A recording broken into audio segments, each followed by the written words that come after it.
Welcome to the Militia Gaming community. I'm Trigger, and today we talk about the 2016 Aston Martin Vulcan in Need for Speed Unbound. Let's go!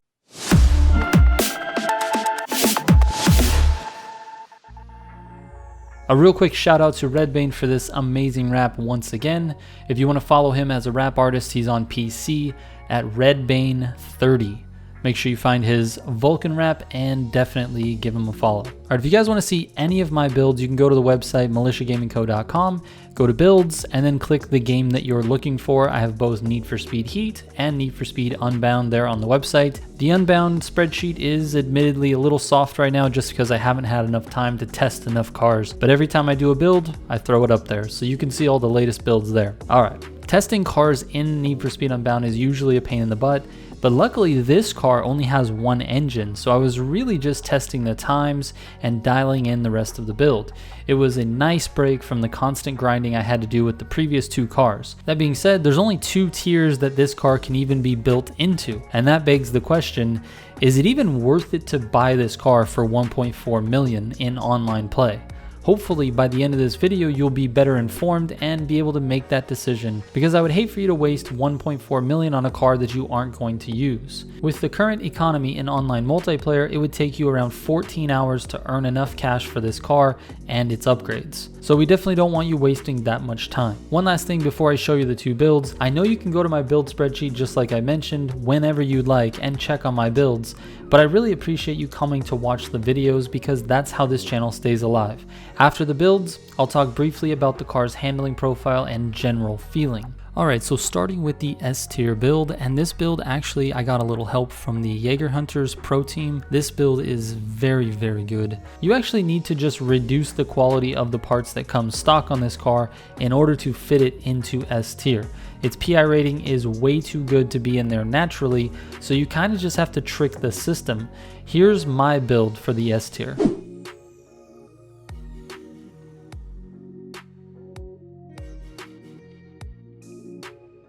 I did test this S build on Blue Collar and Fishhook, which are the same tests I ran for the other S tier builds that I have, and here's what I'm seeing. On Blue Collar, I ran my personal best at 209.21. Remember, Blue Collar is a tight Corner King race. And on Fishhook, I ran a time of 225.83, which is kind of middle of the pack.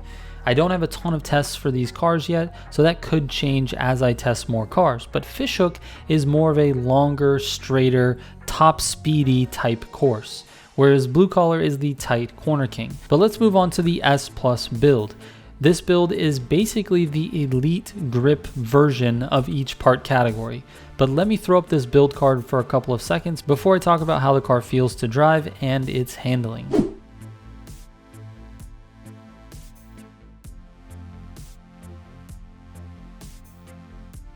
So, the car grips super hard. It's honestly a pleasure to drive in both S and S Plus classes.